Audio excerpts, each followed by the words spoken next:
اعوذ باللہ من الشیطان الرجیم بسم اللہ الرحمن الرحیم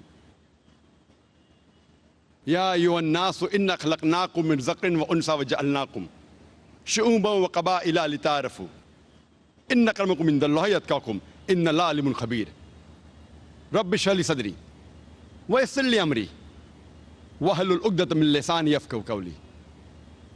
میرے محترم بزرگوں، میرے عزیز بھائیوں اور بہنوں، اور پیس ٹی وی پہ لائیو دیکھنے والے ناظرین، السلام علیکم ورحمۃ اللہ وبرکاتہ۔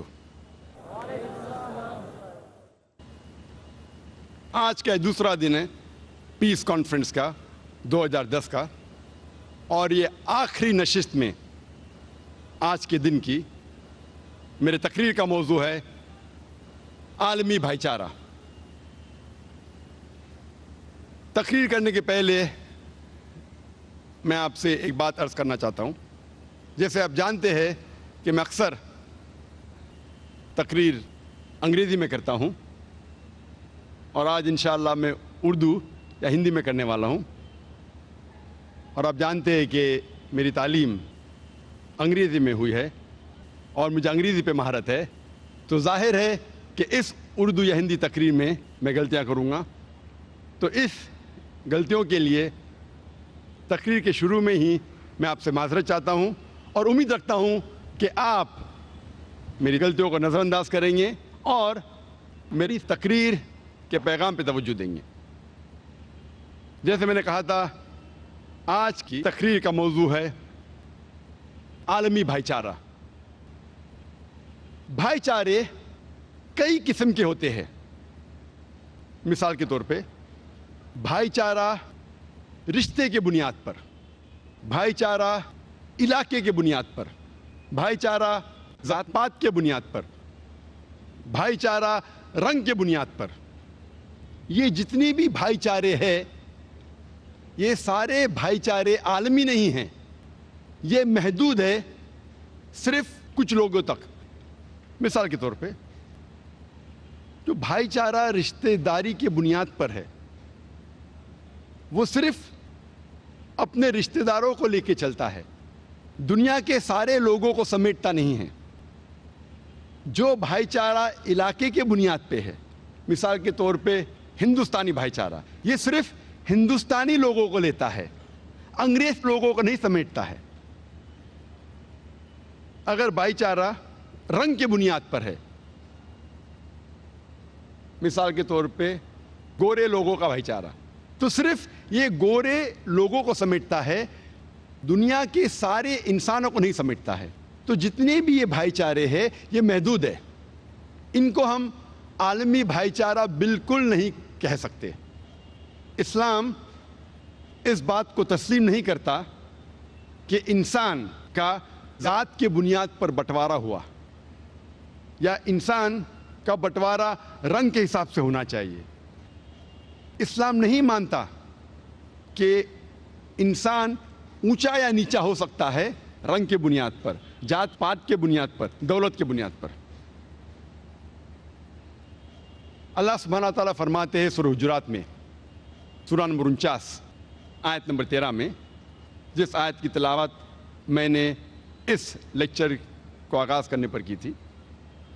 اللہ تعالیٰ فرماتے، یا ایھا الناس انا خلقناکم من ذکر وانثی وجعلناکم شعوبا وقبائل لتعارفوا ان اکرمکم عند اللہ اتقاکم ان اللہ علیم خبیر۔ اے انسانوں، ہم نے تمہیں ایک مرد اور ایک عورت کے جوڑے سے بنایا ہے، پیدا کیا ہے، اور تمہیں قوموں اور قبیلوں میں بانٹا ہے، تاکہ آپ ایک دوسرے کو پہچان سکے، نہ کہ آپ ایک دوسرے سے نفرت کریں۔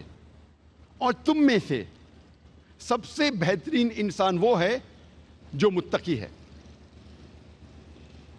اس قرآن مجید کی آیت سے ہمیں پتہ لگتا ہے کہ اللہ سبحانہ و تعالیٰ کا دار و مدار کوئی انسان کو اونچا یا نیچا ماننے کے لیے ذات نہیں ہے، رنگ نہیں ہے، جنس نہیں ہے، دولت نہیں ہے۔ اللہ کے نزدیک کوئی انسان چاہے گورا یا کالا ہو اس سے اونچا یا نیچا نہیں بنتا، چاہے امیر یا غریب ہو اس سے اونچا یا نیچا نہیں بنتا، چاہے وہ ہندوستان میں پیدا ہوا یا یو ایس اے میں پیدا ہوا، اس سے اللہ سبحانہ و تعالیٰ کے نزدیک کوئی انسان اونچا یا نیچا نہیں بنتا۔ اللہ کے نزدیک انسان اونچا تب بنتا ہے جب وہ متقی بنتا ہے۔ کوئی انسان کو جانچنے کے لیے ضرورت ہے تقوی کی۔ تقوی مانے نیکی، اچھے اعمال، دینداری۔ ایک انسان دوسرے انسان سے تبھی اونچا بن سکتا ہے جب وہ اللہ سبحانہ و تعالیٰ کے اور قریب آئیں، دینداری میں اونچا نہ رہے۔ دینداری، اچھے اعمال اور نیکی اللہ کے نزدیک بنیاد ہے کسی انسان کو اونچا یا نیچا کہنے کے لیے۔ اللہ سبحانہ و تعالیٰ فرماتے ہیں قرآن مجید میں، سورہ روم میں، سورہ نمبر 30 آیت نمبر 22 میں، اللہ سبحانہ و تعالیٰ کی نشانی میں سے نشانی ہے یہ آسمان اور زمین اور انسانوں کے جو مختلف رنگ اور زبانیں ہیں۔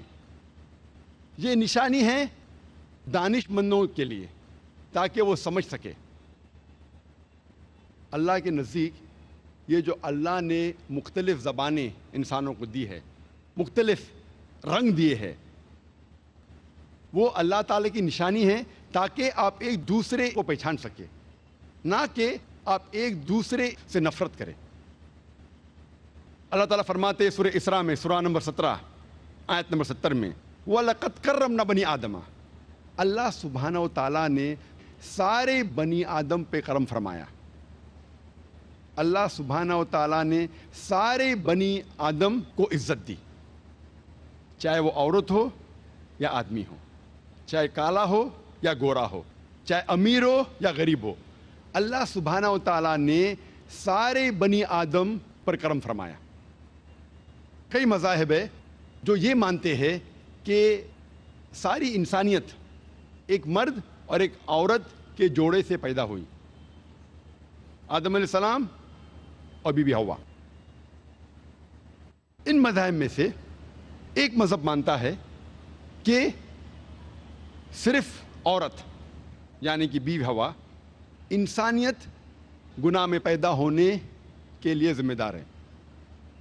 یہ مذہب کہتا ہے کیونکہ ایک عورت نے گناہ کیا، ایک عورت کے وجہ سے ساری انسانیت گناہ میں پیدا ہوئی۔ اسلام اس بات کو بالکل نہیں مانتا۔ اسلام میں آدم علیہ السلام اور بیوی حوا دونوں کو یکساں ذمہ دار ٹھہرایا گیا ہے، اور کئی جگہ قرآن مجید میں اس کا ذکر آتا ہے۔ مثال کے طور پہ سورہ اعراف میں، سورہ نمبر 7 آیت نمبر 19 سے 27 تک تقریباً 1 درجن سے زیادہ ٹائم، 12 سے زیادہ وقت دونوں کو خطاب کیا گیا ہے، آدم علیہ السلام اور بیوی حوا۔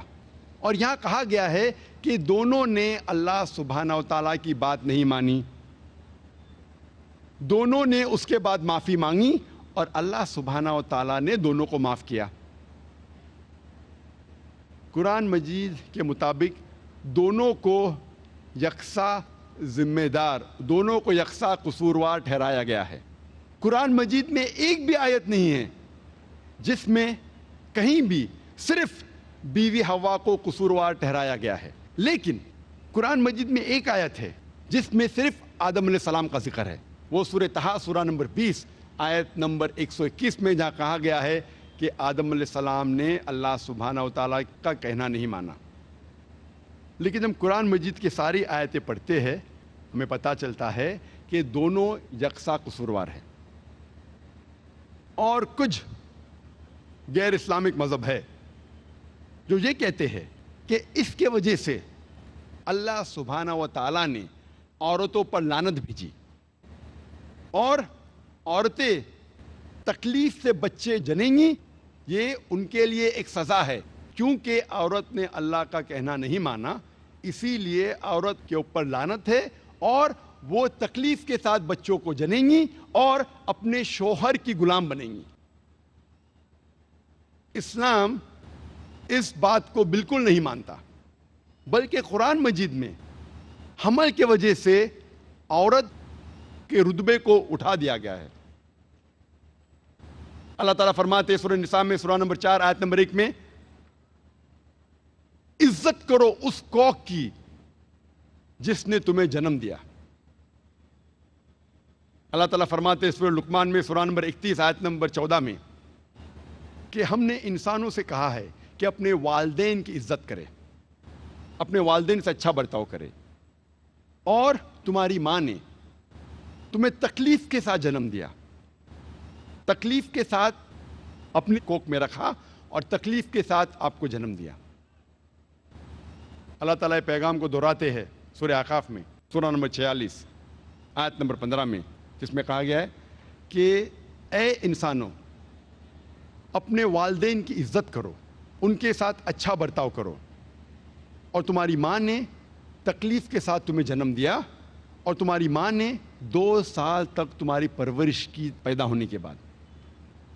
اس کے اندر ویننگ کا ذکر ہے، میں نے آپ کو دودھ پلائی۔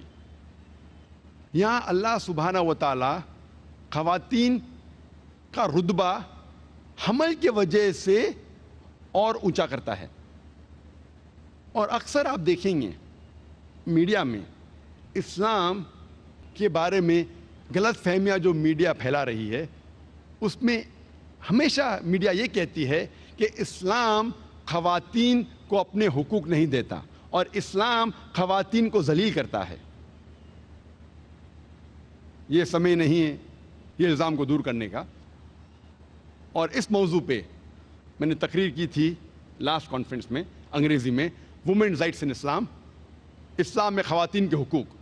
اگر وہ آپ تقریر دیکھیں گے تقریباً 1.5 سے 2 گھنٹے کی ہے، اس میں صاف طریقے سے ظاہر کیا گیا ہے کہ الحمدللہ اسلام میں عورت اور مرد کا رتبہ یکساں ہے۔ اسلام میں عورت اور مرد کا درجہ ایک ہے، لیکن درجہ ایک ہونے کا یہ مطلب نہیں کہ سب چیزوں میں وہ یکساں ہے۔ Equality does not mean identicality. پوری طور پہ اگر آپ جانچ پڑتال کریں گے تو پتہ چلے گا کہ عورت اور مرد کا رتبہ جو ہے وہ برابر ہے۔ اللہ سبحانہ و تعالیٰ نے رتبہ دونوں کا ایک رکھا ہے، لیکن ان کے ذمہ داری علیحدہ ہے، ڈپینڈنگ اپون دا سائیکولوجیکل میک اپ، بایولوجیکل میک اپ، فزیولوجیکل میک اپ۔ مرد اور عورت کی ذمہ داری علیحدہ ہے، لیکن اوور آل بوتھ ایکول۔ میں ایک مثال آپ کو پیش کروں گا جس سے آپ کو سمجھ میں آئے گا میں کیا کہنا چاہتا ہوں۔ مثال کے طور پہ ایک کلاس میں ایگزامینیشن ہوتا ہے اور 2 طلباء کو سب سے بہترین مارکس ملتے ہیں، دونوں کو ملتے ہیں 80% مارکس۔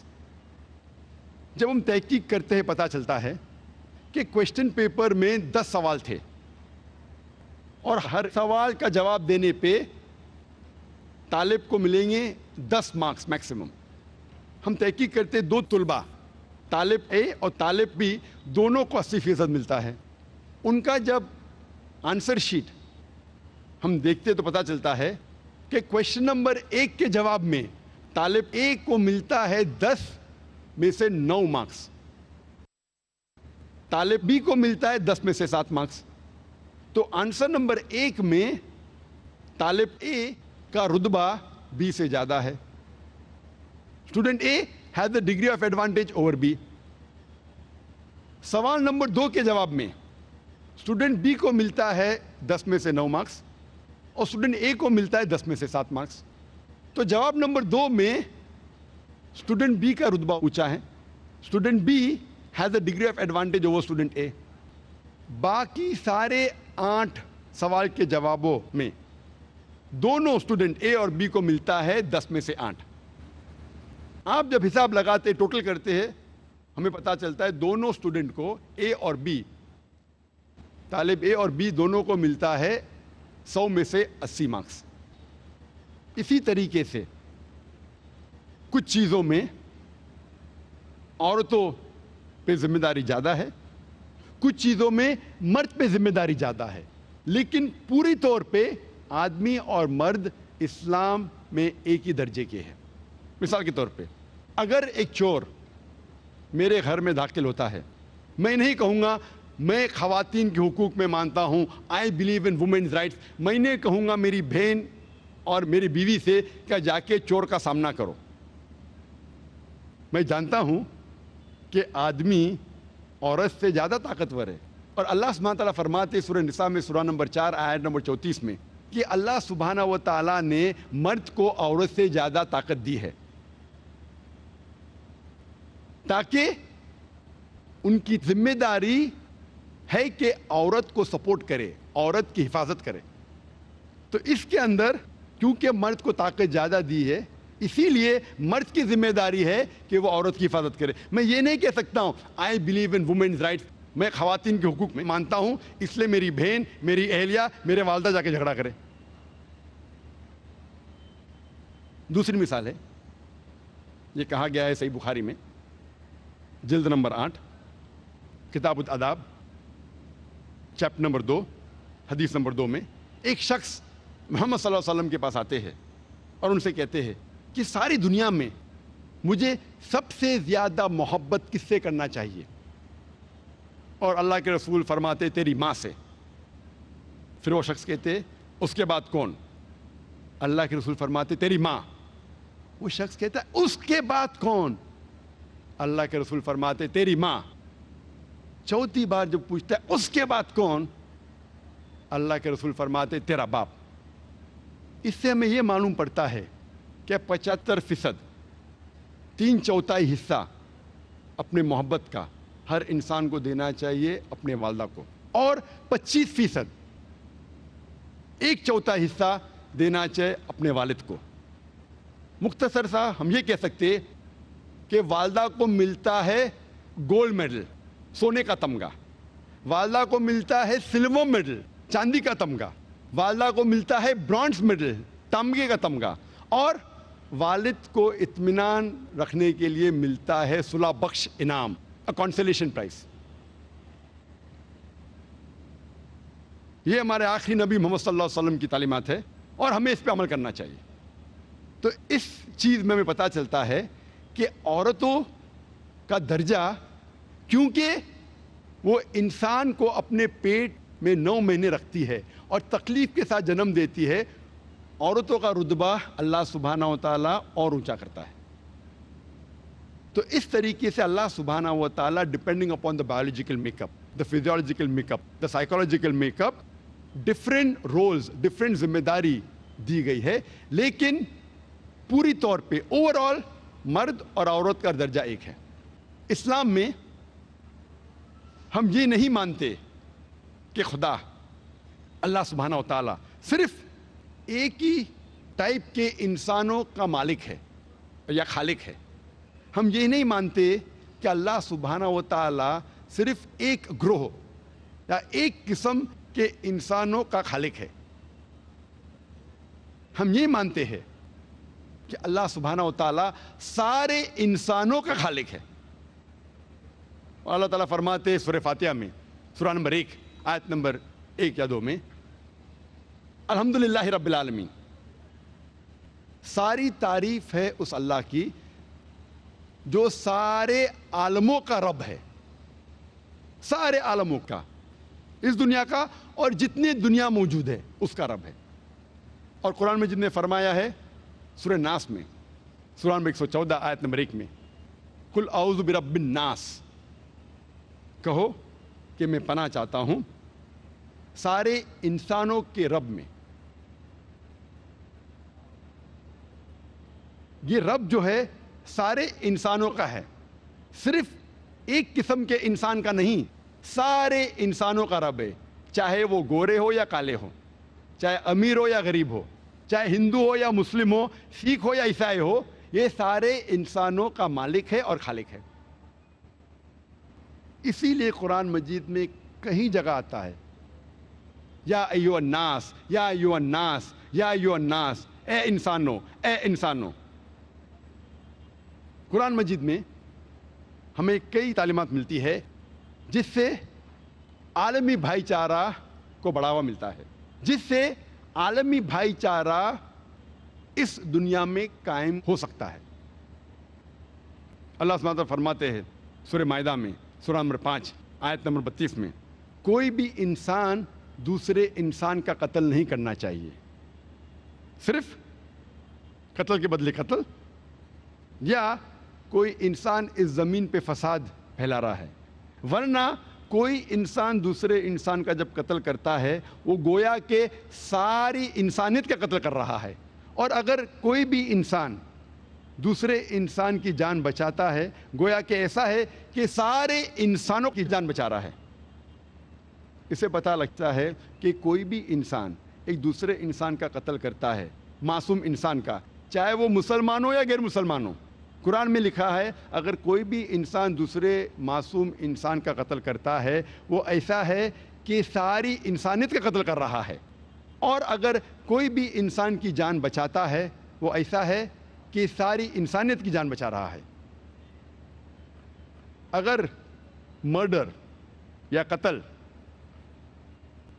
اس زمین سے نکل جائے گا، اگر کوئی بھی بے گناہ کا قتل نہیں کرے گا، تو انشاءاللہ یہ عالمی بھائی چارہ اس سے بڑھے گا۔ اسلام میں ہمیں سکھایا جاتا ہے کہ چوری مت کرو،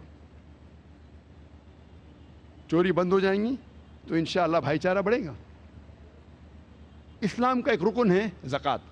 ہر امیر انسان کو جس کے پاس 85 گرام سونا سے زیادہ بچت ہے اس کے لیے فرض ہے کہ وہ ہر سال 2.5% اس بچت میں سے غریبوں میں بانٹے۔